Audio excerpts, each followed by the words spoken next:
প্রিয় দেশবাসী, আপনারা জানেন পাহাড়ের কিছু সন্ত্রাসী গোষ্ঠী একটি ধর্ষণের নাটক সাজিয়ে পাহাড়কে কিভাবে অস্থিতিশীল করে তুলেছে।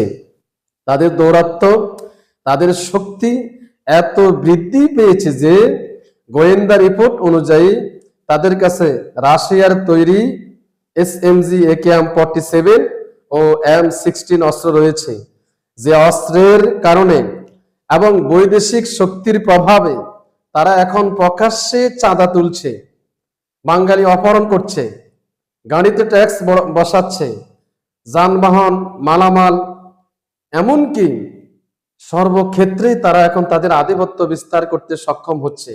খোদ গত 1 বছরেই তারা পার্বত্য 3 জেলা থেকে চাঁদা তুলেছে 304 কোটি এবং অপহরণ করেছে 322 জন লোককে, হত্যা করেছে প্রায় 89 জন নিরীহ মানুষকে।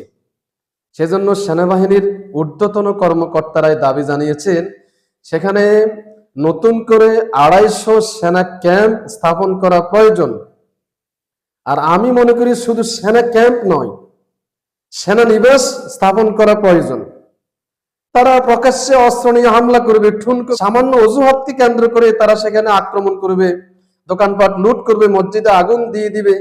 আর সেনাবাহিনী চট্টগ্রাম থেকে যাবে, ঢাকা থেকে আসবে, যে সময় অতিবাহিত হবে ওই সময়ে পাহাড়ের সন্ত্রাসী গোষ্ঠীগুলো তাদের খারাপ উদ্দেশ্য চরিতার্থ করতে সফল হয়ে যাবে।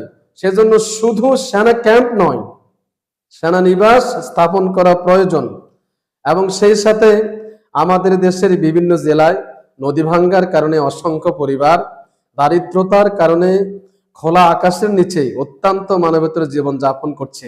সরকারের প্রতি দৃষ্টি আকর্ষণ করছি, আপনি সেই সমস্ত অসহায় পরিবারগুলোকে পাহাড়ে পুনর্বাসন করুন। পাহাড়ের শক্তি বৃদ্ধি হোক, বাঙালির সংখ্যা সেখানে বৃদ্ধি হোক। পাহাড়ের সন্ত্রাসী গোষ্ঠীগুলো যা আক্রমণের দুঃসাহস দেখাচ্ছে সে আক্রমণ করবে যাবে ইনশাল্লাহ। আমরা চাই না পাহাড় আমাদের হাতছাড়া হয়ে যাক।